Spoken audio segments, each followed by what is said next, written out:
Do you know how to make a Holy Bartender? No. I know how to make a Holy Bartender. Stay tuned to find out.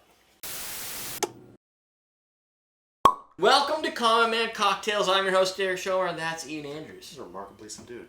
Today we're making the Holy Bartender. Holy Bartender, holy crap. Submitted by Nestor and produced by our friend from New Orleans, Dave Voorhees. Oh, yeah! The recipe is 2 ounces of Amaretto di Serrano, 1.5 ounces of SoCo, 1.5 ounces of 7-Up Sprite or some other lime soda. We're not going to shake it because of the carbonation, but we're going to stir it in the mixing glass before we pour it into our chilled cocktail. Yes, and you'll notice it's a brand new bottle of Di Serrano that I just ran out and bought just specifically for this recipe. And I don't know how I didn't have any left, but I didn't. You should watch our interview that we had with Paul. I have a feeling I know how you don't have any left. Do you remember that interview with Paul? I do, in the hallway. In the hallway? It was very cool. Tales of the Cocktail. I like Paul. He's a local guy from Boston. Well, we will have Paul on here. What? Rhode Island, isn't it? Oh, okay. What? Is he from Rhode Island? I think so. He said he'll come up at any time. So he's based in the Boston office. So leave your comments if you would encourage us to bring in the brand ambassador for Di Serrano on the set for a week of all Di Serrano cocktails. I think that'd be cool. Yeah. It's always good to get guests in here. Right. Industry people. Street people? Industry people. Oh. Hey, you go over. I'll find you some street people too. You can also, if you'd like to donate on Patreon, I've updated all that crap. I've changed all the Patreon stuff so it doesn't look all ghetto and it has me sitting there with Milagro mats and everything from this old video that I have. Yes. And one of the things that I've now compiled a list of everybody who's donated $50 and up to the show. I've got a list. I've shared it with my recipe creator. So we're going to be building out all the Patreon recipes, and they'll either fall on a Thursday or a Tuesday, depending on how complicated they are. We got a lot of them so far. We probably have. You shared it with your recipe creator. Yep. Is that Jim? Yeah. Okay. So we probably have. Do we have like almost 20 in there? Maybe? That's a good amount. There's a good amount in there. So be patient, but stay tuned. I've already emailed everybody that's qualified right now, and a couple people that are getting close to qualification. And I want to go through some of the people who donate more first, like David from this episode, who donates the badass amount. So he does. He gets. And he's a badass guy. We met him down at La Brea in New Orleans. Yeah. Very cool. So, there's a lot to be said for being able to meet people. Yeah. Like awesome. Real, like human, like even if it's only 10 minutes, you're like, oh, now I can have a picture. Makes me feel like a celebrity. People recognizing me. I'm like, I may be an F- lister. But I'm a lister. But I'm a lister. Yeah, look, no, it's definitely. It's very cool. It's weird for me because I see them as just anybody else you'd meet. Well, there you go. There's Bobby. Taylor says he's here in spirit. That's interesting. He's meeting with the Heritage Distilling people at the moment. Hey, that's pretty good. Nice. And Bobby just edited the Cardinal Spirits recipe book, so once the Cardinal Spirits people call that good, I'm going to be moving forward with that next free downloadable ebook. You can get a recipe. A recipe ebook's probably floating above the free one. This is a tolerable way to drink SoCo. I'm not necessarily a big SoCo fan. No? But with the sweetness of the Di Serrano. I don't really understand Southern Comfort. I don't either.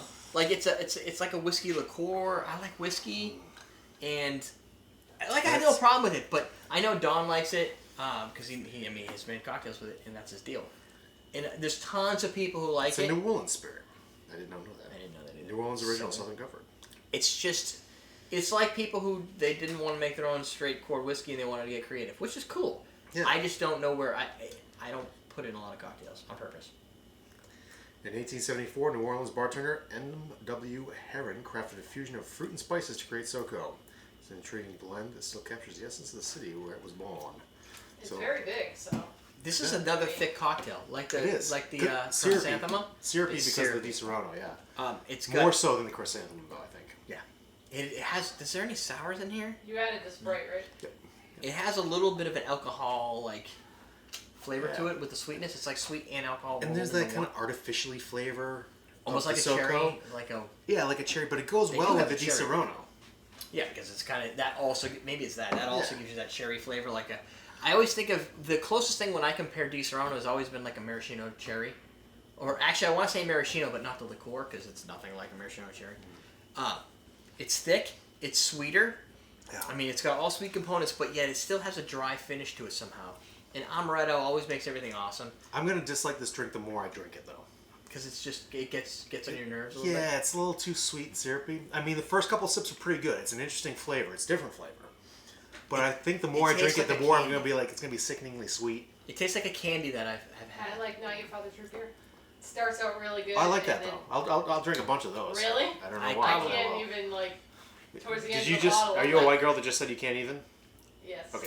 No, I can't even finish it. Oh, okay. You didn't let me finish. She was actually. Well, you said you can't even finish it, so. Yeah, but I knew you were gonna say that. That's why I stopped you. There you go. No, I Time travel joke. Sorry. I agree with you. Speaking of time travel, this is a recipe that's based off of the 1999 movie Dogma. And when I say time Holy travel, Bartender. I just mean it's an old movie. It's a great movie. It's some time travel. Kevin Smith movie. It's like Clerks or Mallrats. Mallrats. Chasing Amy. Same director. That's the one I was trying to think of. Chasing Amy is a good movie. Mallrats is okay, but Chasing Amy.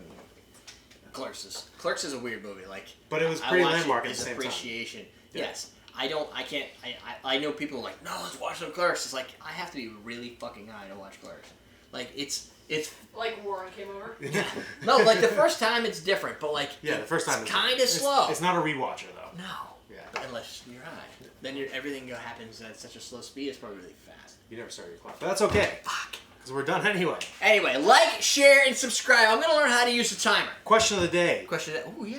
You got one? Do you drink SoCo, and if so, what with? I've heard SoCo and Dr. Pepper is very popular. OJ? What else do you do SoCo with? Yeah. Name your SoCo recipes, and if it's really good and you think we're gonna enjoy it, recipe at everydaydrinkers.com. Submit it there. You can always just go to everydaydrinkers.com, click on submit recipe, and you fill out the form, and then hit submit. While you're on the internet, like, share, and subscribe to the YouTube video. And go to awesomedrinks.com to get yourself some martini or cocktail glasses, some mixing beakers and julep strainers and stirring spoons, all the stuff that you need to make your own cocktails at home.